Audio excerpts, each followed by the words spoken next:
Drink it in, man. Cornbread! Cornbread! Touchdown, Detroit Lions! Drink it in, man.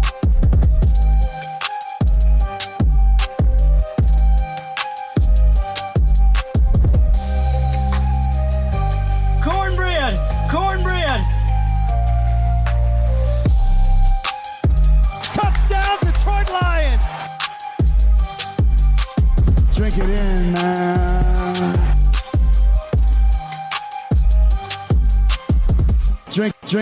Drink it in, man. Detroit Koolaid. Detroit Koolaid drinkers.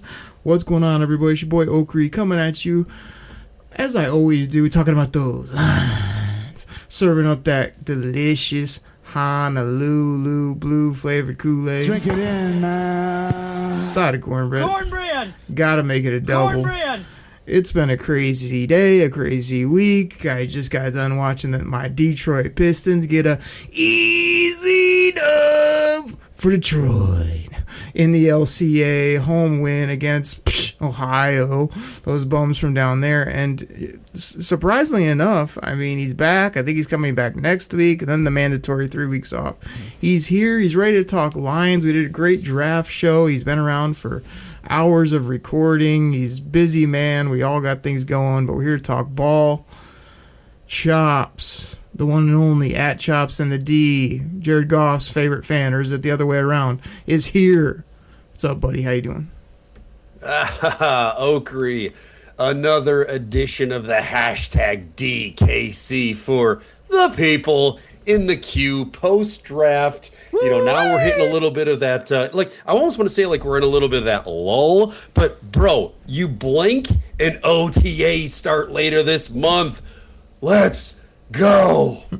It's funny you bring that up because I actually had to do the old Google machine and see, because normally there's like a rookie camp right after and you get to see the guys in the jerseys and there's a lot of Kool-Aid and cornbread being served up and there wasn't anything. I'm like, when these guys get into camp? And it's like, I know you say it's like end of this month, but I felt like there wasn't really anything of any significance until a lot longer than I would have liked to see. So I was a little bit bummed out about that, but it's always fun to, you see him running, you see him lifting weights. Okay, that's great. I want to see him with helmets, jerseys on, throwing passes. You know what I mean? That's when we know we're going. But, Chops, there's still lots to talk about, so we're just going to go freeform, talk ball, do some gimmicks. I mean, you mentioned who we do the show for. And the people consist of the millions.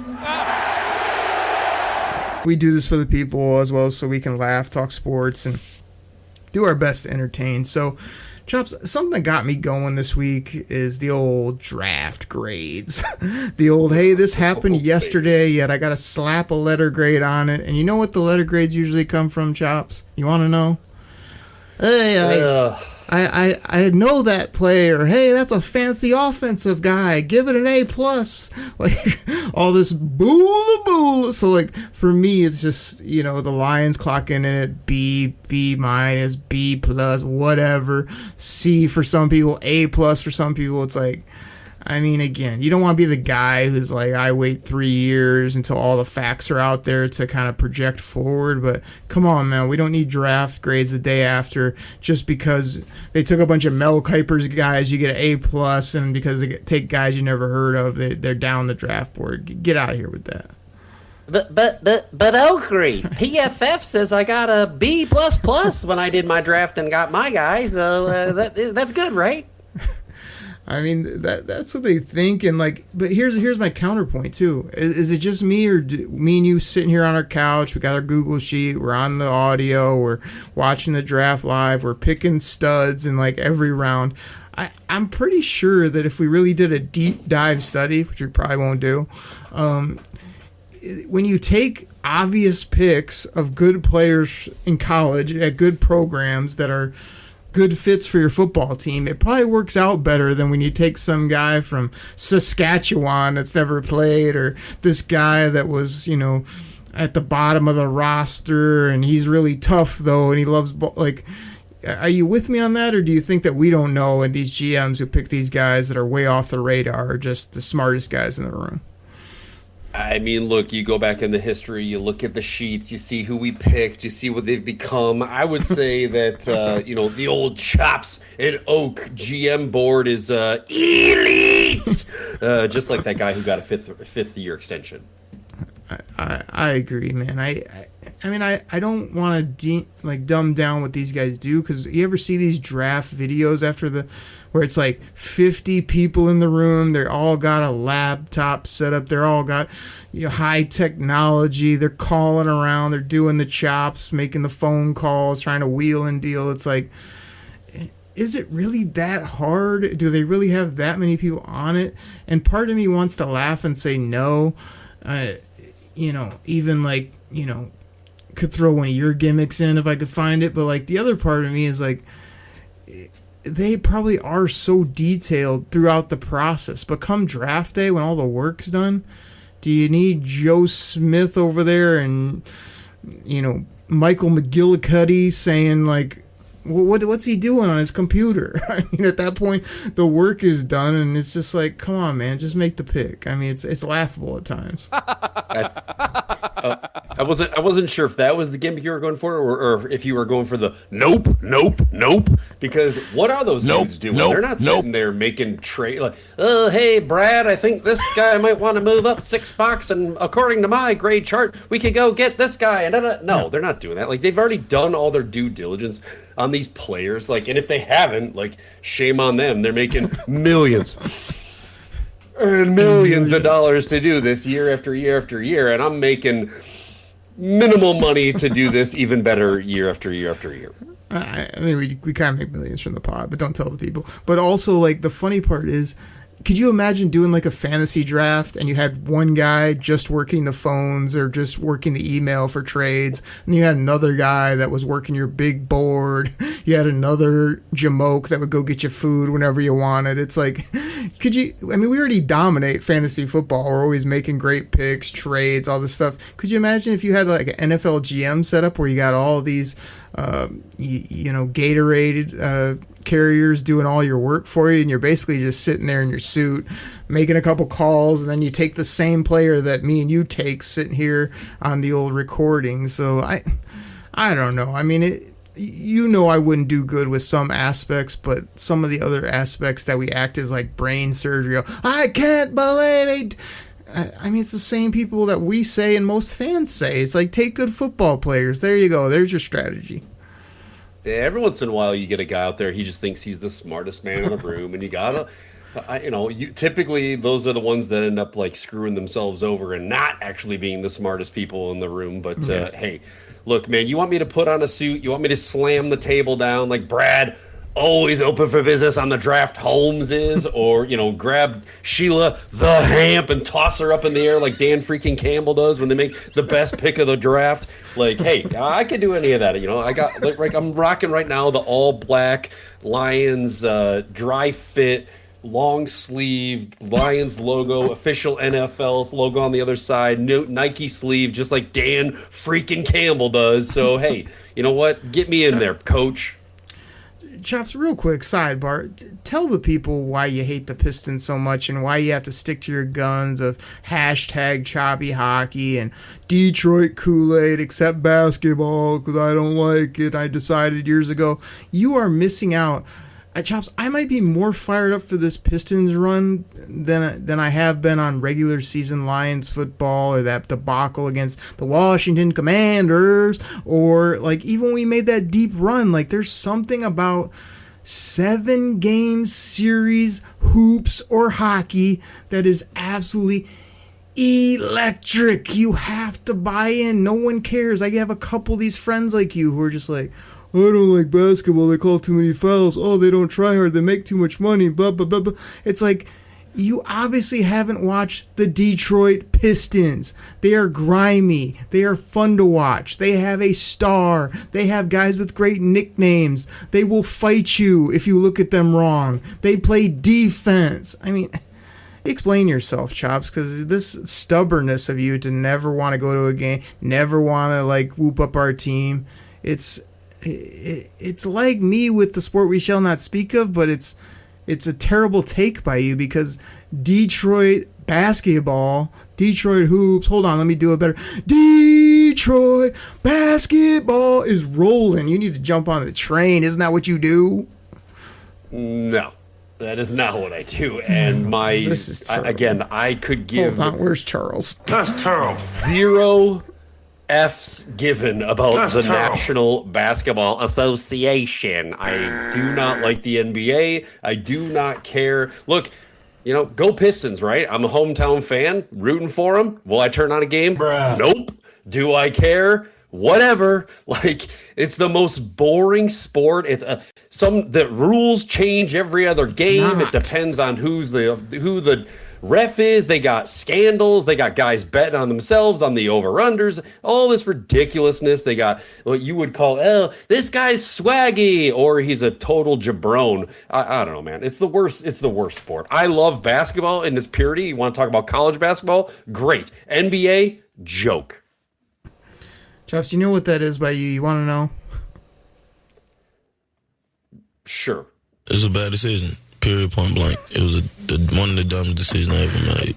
That just shows me you did the exact take I said you would, which shows me you don't watch, you don't know, you don't want to know, and I've tried to watch. Take. It's unwatchable. It's awful. Other teams, yes. Our team in Detroit, no. You can sit there and not watch an entire NBA game until the last 3 minutes, and you can completely change the outcome. It's just stupid. There's runs, there's up and down, there's scores, there's blocks, there's turnovers, there's threes, there's comebacks, there's bad calls by refs. It's like every second. TV timeouts, 100 fouls a game. Well, I think that was a foul, but it wasn't really a foul. But it's a foul if this guy. Hey, you want to know? Talk about it. Oh, by the way, we have a certain set of rules. If you're a superstar, if your name is LeBron or something else, then you get these calls. If your name is Cade, even though you are a superstar, you don't get those calls because you haven't earned it yet. So here's the rules for these guys, and here's the rules for these guys. Oh, and by the way, these other rules don't apply to anybody. By the way, a travel is only a travel if you take 17 steps, but if it's this kid, dude, we'll call it after 4. It's a joke. Terrible. I mean, there was definitely something terrible there. That's terrible. But it's not the Detroit Pistons. So anyway, I'm fired up. And again, going back to my quick rant, we'll talk Lions about 7-game series versus 1. I'm very sour on 1 game and you're done. It's you play your whole season, you work your ass off, you do all this stuff, and then it's this 1 game. Oh, we had a good break or two. Oh, this guy got hurt. Oh, this ref call, and your whole thing is over. Most people think that's the glorious thing ever. Oh, it's the underdog. It's the once in a lifetime. It's you never know what's going to happen. You know what I love? Hey, we lost to you tonight. I'll see you in 2 days. Hey, we're down 3-1 to Orlando. We win 3 straight in dramatic fashion to beat them 4 games to 3 and advance. That's sports, man. I know it's not. You can't do it with the physicality of football, but I'm done with this. You do it with the physicality of hockey. What's the difference, Okri? You do it with the physicality of hockey. Chops, even though you just dumped on the hoops and gave it no credit and won't try it, and you just got your man made up. No, you know I love hockey, and hockey is the best awful. Playoffs of all time, but exactly my point. It's a 7-game grind for multiple rounds, not this, hey, you won 80 games in the regular season. Hey, let's have a coin flip for 1 game and see how you do. And if you don't play well that day, catch you next year. I'm never going to get off take that I'll actually agree with, and I love how you keep coming back to it. You don't even give it a chance. Oh, I've given it hundreds of chances. I've wanted to like the NBA for a long time, and I love basketball. I used to play all the way through high school. Hate the NBA, bro. I've tried to watch it. It is terrible. But you are right. 7-game series, amazing. And I don't want to hear of it's the physicality of these other sports. Bull, boola, because hockey's just as physical, and they go 7 games, and they go 4 rounds to win the best trophy in all the sports, the Stanley Cup. Nobody said anything negative about hockey, and also I didn't do a 10-minute segment here on the NBA. I did it on Detroit basketball. We play different. We're built different. This is one of the most fun runs of my life in the playoffs, and it's round 2, game 1. Easy dub. Ay. All right, Chopper. Great. Where were we? Congratulations. Like, Go Pistons. we're talking about draft grades and media people that only like you if you selected who they like.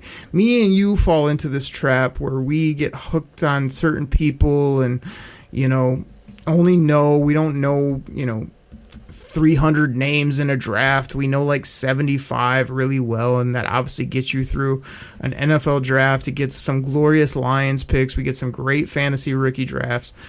But obviously we fall in the trap too of being like, hey man, I decided I like this guy. I saw some things. I read some things. I heard some things.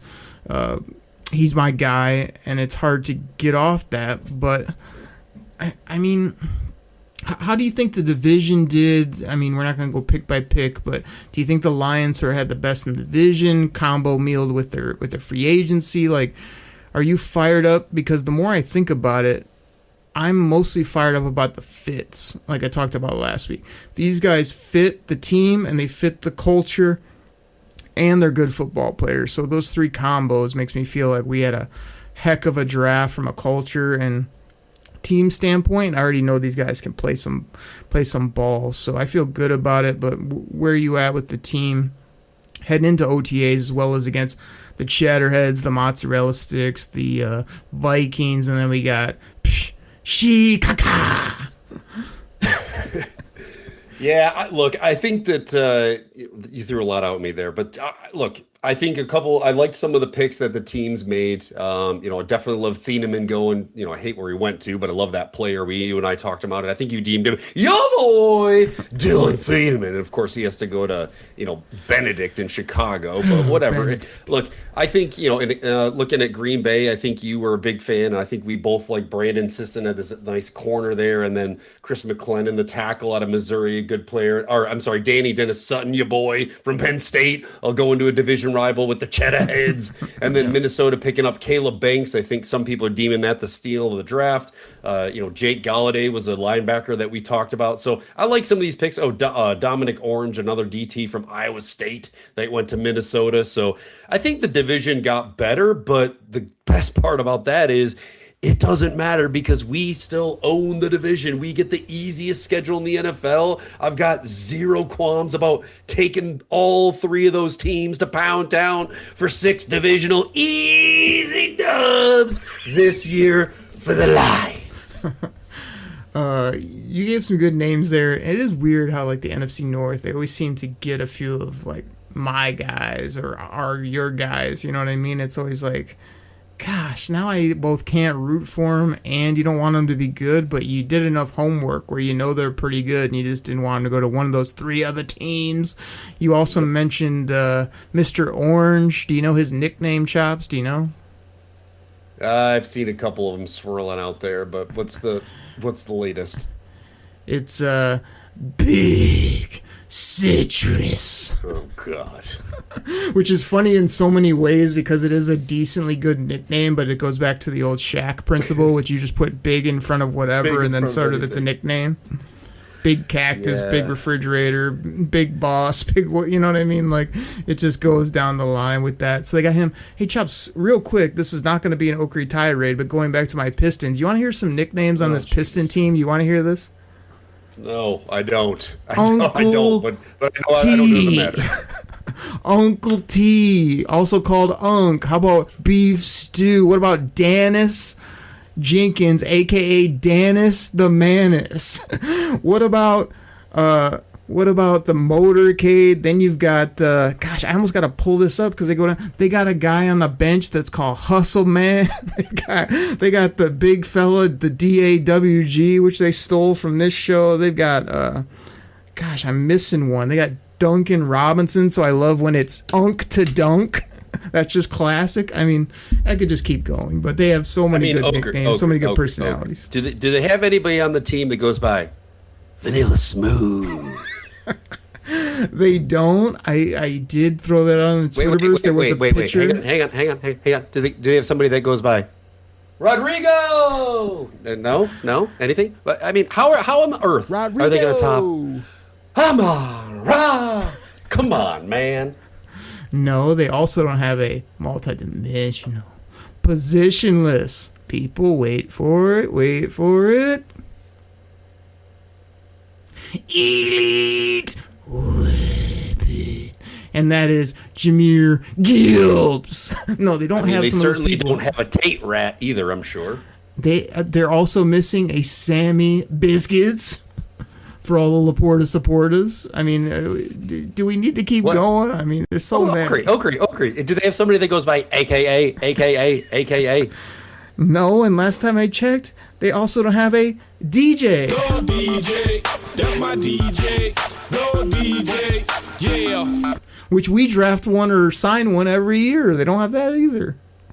Oh, it's ridiculous. I also don't looked up this here. I don't know what your little list you're looking at here, but I sure as hell don't see a curb stomp. No, none of that. They have a few players that are hashtag JMO Fast, but you know what I mean. Do they have a guy that goes by the name of Give Me Some More? No, but I know you'll be hitting that hard as we continue to go, because that's a Shop's creation, which you usually like beat me over the head with it enough to where then I make it classic and then it becomes funny years later. So that's a good one. There's so many. I mean, again, the Lions have great ones, and I swear you're not. I can tell you're just stubborn. You're not going to buy in. But if this team keeps winning, this is going to be one of the better remembered teams for the nicknames, the personalities, and the way they play. I'm just here to tell you. So back to the Lions. Go Detroit. I want to. So we're ranting and raving about all these different topics. Can we hit like not in like deep dive, but how about some of these undrafted cats? Like, I was a little, again, these are a lot of these people. It's like, who, what, where, who? Did this big jabroni say, who is this Rudy Poo? Like, that's what we're saying a lot of the time, but like, I'm looking at these jobs. You want to hear a couple of the not only the Okri, this is consensus. Like, we're able to snag up Luke Altmaier, quarterback, Illinois or whatever. This was a guy that was like, hey, if you're going to wait and get some guy and get him for free, this was a nice little pickup.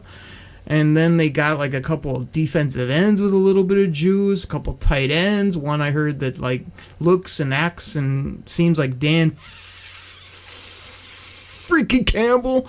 And then what about my boy Chops E40?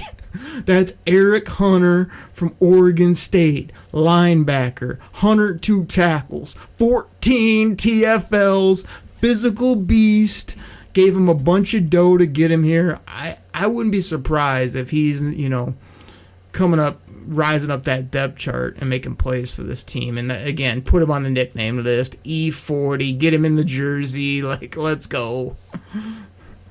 Yeah, I actually think they had a pretty impressive round of undrafted free agents here. In fact, a lot of these cats they thought would actually get drafted. So I mean, no one that they was expecting to be like top 4 or 5, but I think a few of these guys were expected to get drafted. So I was actually pretty impressed. I was actually happy to get Luke Altmaier out of Illinois. I think that was a good project QB that they can potentially groom into Jared Goff's actual backup when, Teddy, I used to have biscuits, but now I'm a Bridgewater, decides to finally hang him up for the 4th time or whatever he's doing. Like, I like that cat, Luke. And no, the other one was the nice edge from Rutgers, Eric O'Neal. I thought that guy had some juice, and I actually expected him to get drafted. So when I saw that come across the wire, they made a nice pickup there. So definitely excited to see some guys. Again, most of them probably heading to the bowling angle in a couple months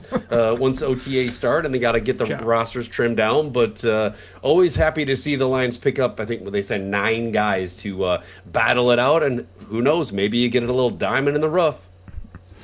Chops, you hit on Eric O'Neal. You thought he was going to get drafted. I'm just curious, where was he on your board? Because that's one of my favorite things that people always do. Oh, you're going to make me pull up the old board here? I mean, we're 2 weeks after I'm the trying draft to prove now. that you did not have any big grade on Eric O'Neal from Rutgers, yet you said you thought he was going to get drafted like you had him at 287 or 303 or something ridiculous. Come on, get out of here with that. No, You're come on on. the wrong Hey, show, actually, bro. after 2024 season, he was very high on my board. I had him up into the 150s, and then had a little bit of a dip in 2025, and consensus ranking had him around 275.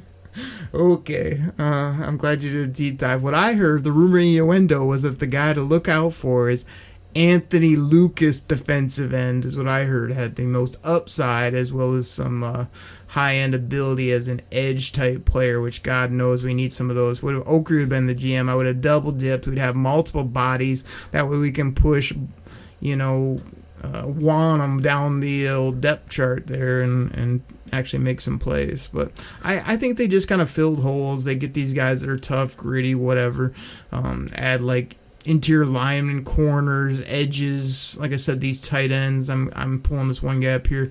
Miles Kitzelman from Tennessee is a blocking tight end. And then we also got I don't know if he's the Dan Campbell guy, if they got another one. I only have a few names here that I just pulled up. But, I feel like if they get to find one or two guys that just sort of not even, again, you don't expect them to make the roster, but if they can sort of be that valuable practice squad, develop them for a year or two, and then, like you said, if Altmaier can turn into a good clipboard holder, and if E40 can ball out, you didn't give this guy any hype. I mean, you need to read up on this dude from Morgan State, HB SU or HBCU. Like, dude's a straight up physical specimen. I think he's like 6'3", 240 plus pounds, like big physical, smart, good kid. Production is there. I mean, you could talk about all you want about these lower end whatever, but they gave him like 3 years and like over $1 million in like total guarantees, I think, on some crazy undrafted rookie deal. So that's the guy to circle, underline, double highlight. Yeah, I'll have to do a little research on there. I'm not gonna sit here and lie to the people and let them know that Morgan State was on my scouting route here over the last 9 months. So, but hey, look, they gave him some guaranteed money, like you said, pretty big money for a UDFA. So, hey, if they got money to spend, let's spend it, and hopefully this guy can turn into something. And I mentioned it, but I'll mention it again. His nickname is E40. Sign him up, put him on the team, put him out there in the too deep depth chart. That's good enough for me. Let alone he's a DAWG that can play. You should have made the choppy all name Maki, I guess. Exactly. Chops, like, I'm running out of steam, breath, gimmicks. I mean, we always say, like, we're in the lull period, but there's plenty we could talk about. Is there anything, like, on your list? Do we keep this shorter? Do we give people more draft content? Do we rant and rave about things that annoy us? What do you want to do? Well, I think, I think we should probably do a little bit of Lions news and notes here, because I think, whilst the draft was going, everybody was so busy doing their draft grades that, I didn't hear really many people talking about the fact that, Jameer Gibbs, and the nickname that you dubbed him, they signed his fifth-year rookie extension. Your boy Revord did not get his extension signed. Lots of people panicking about that. Are you nervous that Jack freaking Campbell didn't get his fifth-year extension that would have paid him $22 million for his fifth year? Hold on, this might be bad audio, but hey, NFL, hello? Can you hear me knocking there? Like, can you dumb asses at the NFL, like figure it out that we can't have edge players and middle linebackers in the same bucket, okay? We can't have people that get 20 sacks at people that make 120 tackles. It's just common sense. So why they can't figure that out, I'll never know. Obvious why the Lions didn't do it. The fact that everybody and their brother is just like, I mean, brother is like, oh, we don't worry, like, we already have a deal done. We'll just pay him 4 years, 100, and or you know what I mean, like, bring that down to like 15 per and make it work and get a hometown discounts. Like, I mean, I feel like that's the easy button answer, but Jack Campbell's like not like coming into his own. I almost don't even know what he's worth. Like, he's worth his weight in gold, but how long can he play? He loves ball. How can he play at this level? What's that dollar amount? Obviously, it's not $22 million because he doesn't rush the passer. He's not that great in coverage, blah, blah, blah. But he's a ascending all-pro middle linebacker captain of your defense. So are you just in the boat, Chops, where it's like, this guy loves it here. He doesn't get haircuts. He wears big belt buckles. He just loves ball and doesn't care about money, and that you'll just get some sweet deal and he'll be here his whole career, and Chris Spielman they'll be best of buds and we're good? Or is it could be like Jack Campbell realized how freaking good he is at football, and the fact that they didn't really lock him in, and then he kind of plays a little bit more hardball or does go for the big bucks? What do you think? Well, I'm in the camp of, if I'm Jack Campbell, I'm looking and going, you paid Derek Barnes, like $10 million a year here for a nice little extension. You better be ready to, back the Brinks truck up and pay me some money, because that $22 million, like you said, it seems ridiculous because that's like, edge money, but Jack Campbell is probably going to end up costing you, if you want to keep him, anywhere between $15 to $17 million a year. And I know people don't want to hear that, but because again, that immediately bumps him up to like a top 5 paid guy on the team. But that's the kind of player that he is. So, you got that, your Mike linebacker, like that's what he is. So maybe they'll be able to work out a team friendly deal, tack a bunch of void years on the end to keep the cap hit low. I assuming, he's a football player. He loves it here. You have to assume that all those things are, on par and locked in, but I don't think people should, don't just shrug and go, he's making $4 million this year, so maybe he'll just sign next year for $8 million. I don't think that's happening, people. I certainly don't think he's going to get 22, but it ain't going to be 8. That's definitely not happening. But let me ask you this. This is your chops, Mr. Stats, numbers. Hey, I make 8 million trades in fantasy. I'm the greatest GM of all time. If I pause talking for a second, you'd say something about this championship you won. You did this 20 years ago that nobody cares about in fantasy football. I'm curious of your strategy, because you just want to pay everyone and give your quarterback anything he asks for. And it's like, we don't have unlimited funds. So yes, you have to pay people at the going market, but how do you churn over a roster when, all right, we gave Gibbs 15, but we're going to extend him here in a few months, and it's going to be 22 plus, and then, Hutch's deal's going up, Goff's deal's going up, and, we didn't do a ton of restructures. Brian Branch. I hope so. That's my boy. And it's like, he's one of the last guys, him and Biscuits, and it's like, I'm hoping they stay around, but I'm also realistic that it's almost not feasible to pay every good player you have when they come up at the top of the market and then redo deals and move money down the road.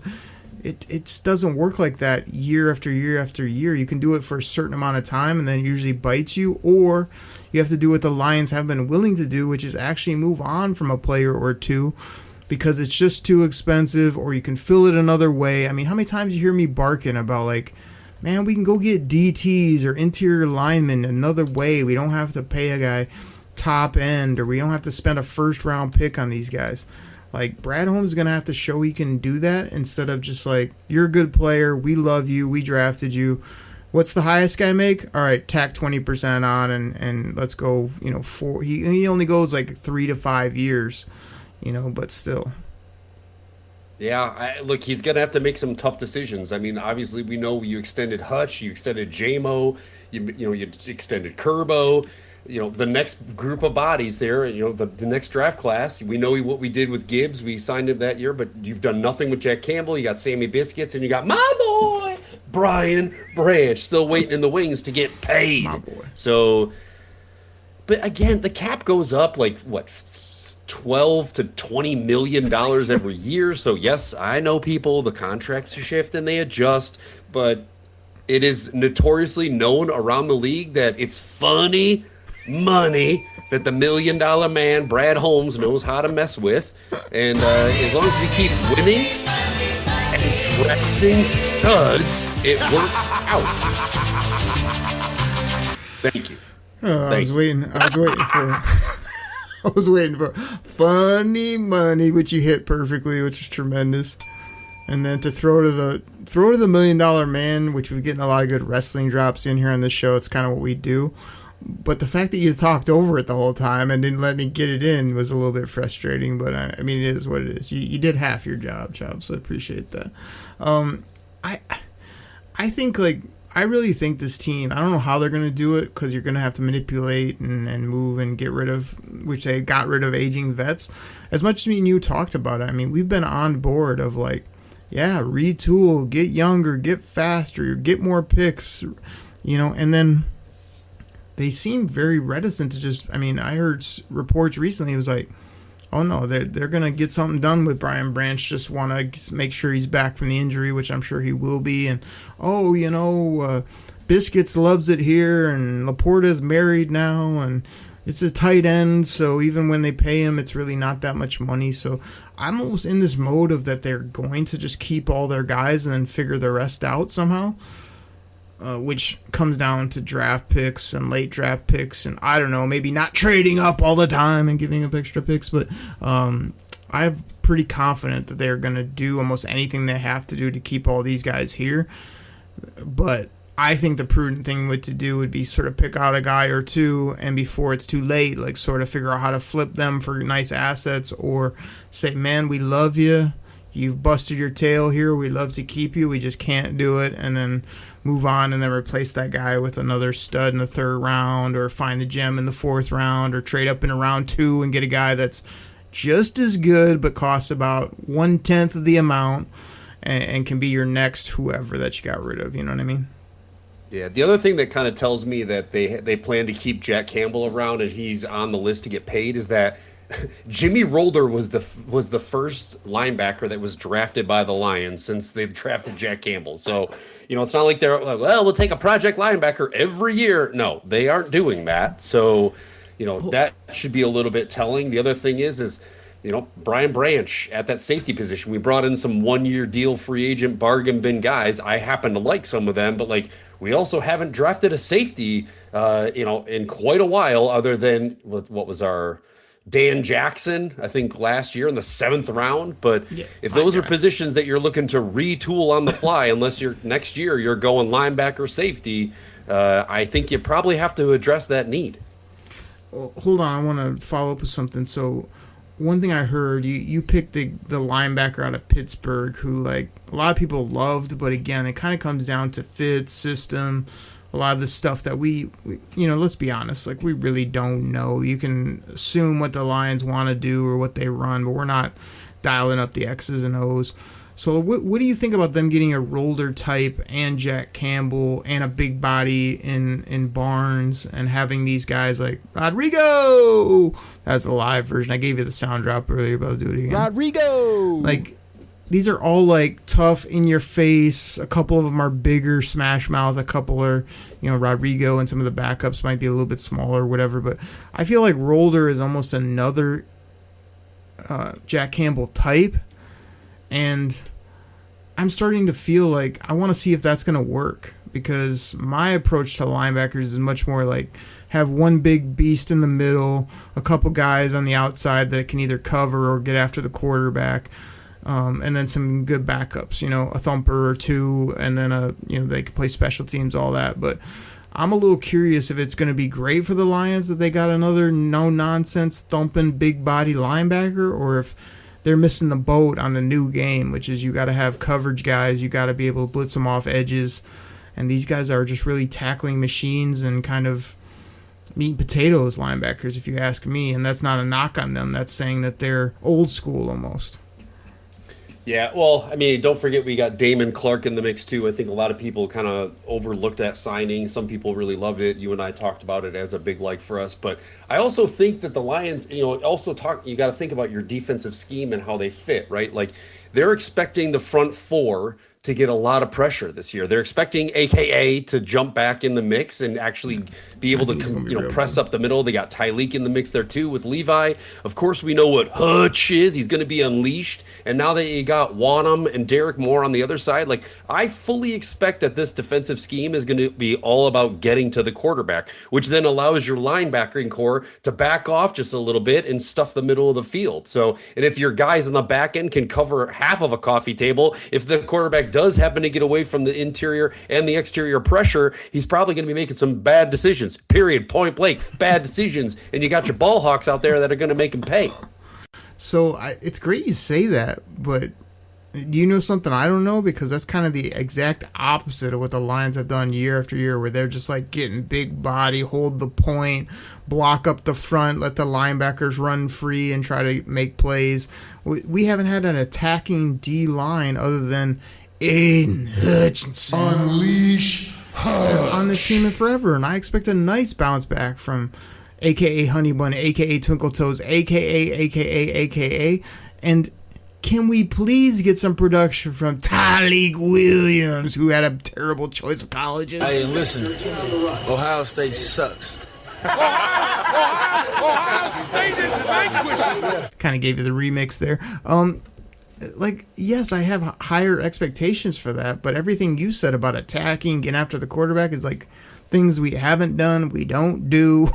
They almost don't have the type of players that just rush up field and dominate. So I love the thought. I just don't think it happens very often for this team. A lot of guys getting stuck to offensive linemen and just kind of standing in position, except for 97 and them just running free downfield, and then our corners getting roasted, toasted, and extra crispy, and Kerbo having to try to cover up everybody when he's got two good working knees, and my boy BB just run around the field or slapping people in the mouth, you know? Yeah, well, again, I think that has to do with personnel, right? Like, you're right. For the last few years, after AKA got hurt, coming back last year clearly wasn't 100%. I mean, the only guy that could get to the quarterback was Aiden Hutchinson, and then whatever fill in the blank guy across from him, because Hutch was getting so much attention. But now you've got legit get to the quarterback guys in Derek, give me some more, and DJ want him. So, and I expect Aleem McNeil to be back into that, 4 to 6 sack category from the interior. And, again, so if you got him driving in the middle, you got Aiden and the other crew on the other side. Like, I think they're going to get a lot more sacks than they have historically. I think Derek Moore gives them that edge. And then, again, I actually like Jimmy Roller kind of roam in the middle. Like you said, dude just loves to, he's a freaking missile. He's ready to launch. So, and he doesn't miss much. He's on target. So, creating turnovers with big hits. I feel like every time I saw that guy in the field, he smoked a guy. Either that dude's helmet went popping off or his helmet went popping off because he's hitting dudes so hard. And get the ball out. Daniel Jeremiah Yeah. Called him Evil McNeil. Evil Knievel. I was going to say McNevel. Evil Knievel is what he called him. So we got that going for us. And, I don't know. I hope so. It's just like it's going to take a little bit of a scheme change, as well as you're saying they're going to have more good edge play, or edges are going to be more. Is that kind of what you're getting at? Something in that range, kind of a gimmick like that? You're going to work that in throughout the year? Look, I'll just keep, every time he gets to the quarterback, I'm going to be saying, give me some more. I'm glad we have Derek Moore, but I think we need more edges. But I am happy to have the Michigan Wolverines. So, Chops, we literally we're recording Big Piston Dub.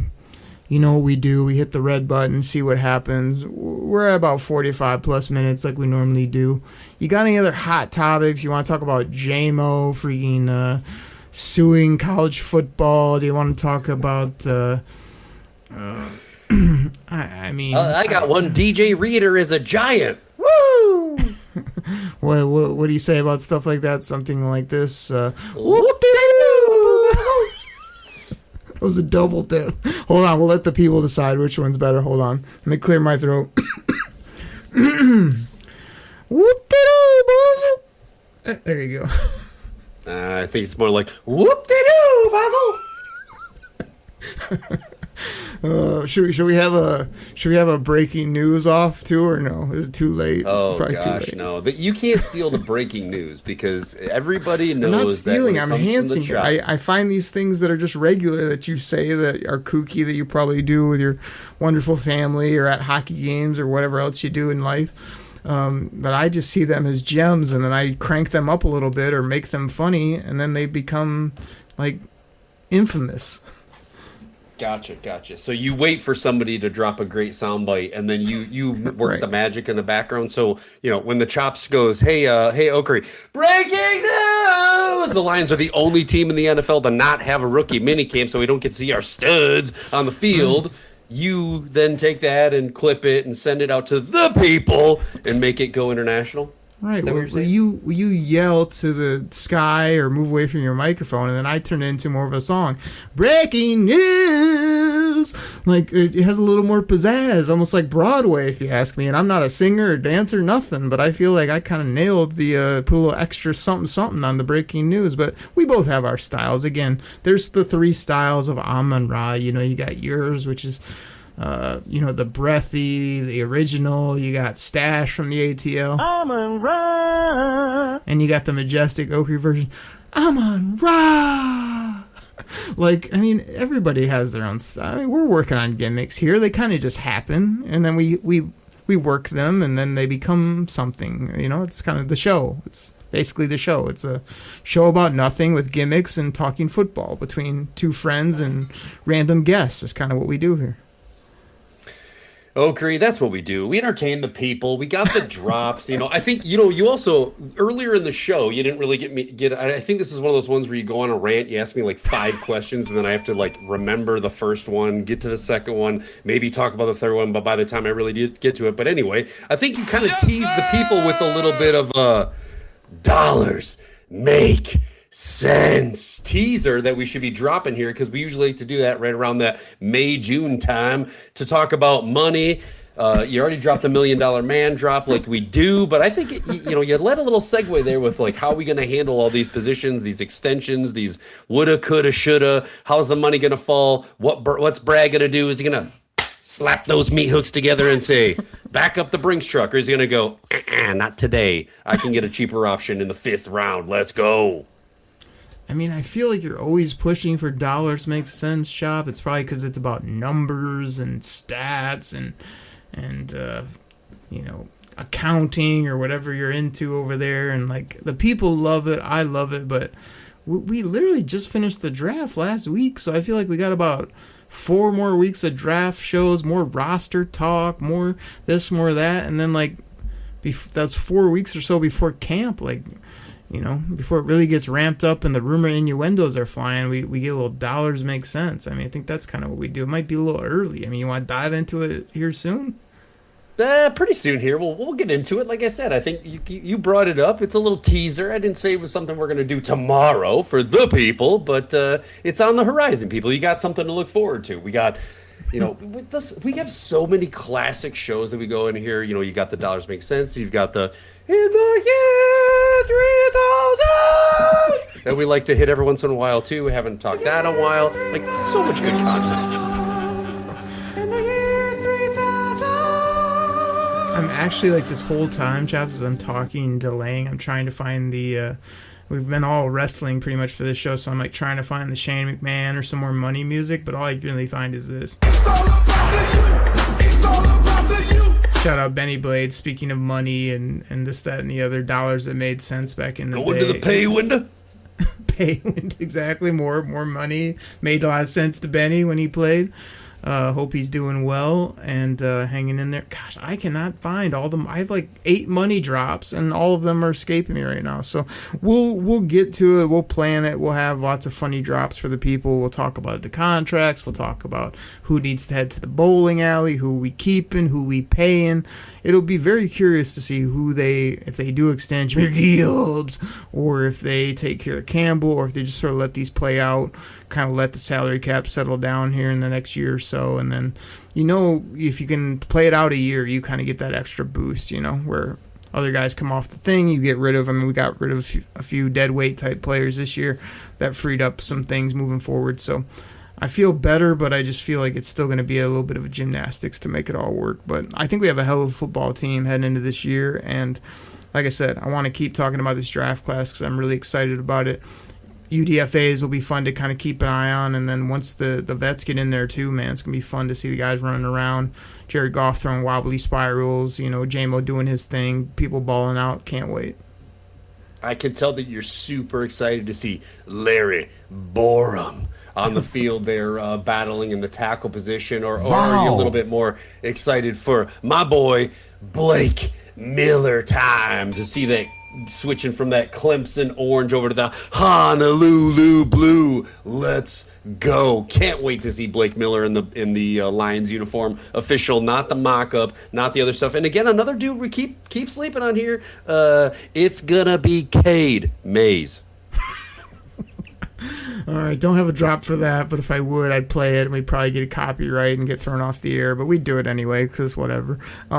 Chops, we said we're going to go about 20 minutes, maybe 30 minutes. We almost gave the people an hour plus, which was just a little bonus for the millions and millions, the loyal, diehard Detroit Koolaid drinkers. But everybody, that's what we got. We'll catch you next time, right here on the Detroit Koolaid Cast. Okay, everybody. We're out. Who is this E40? Pack the bag, start the plane. This game is over. It is over. What a comeback by the Lions. Drink it in, man.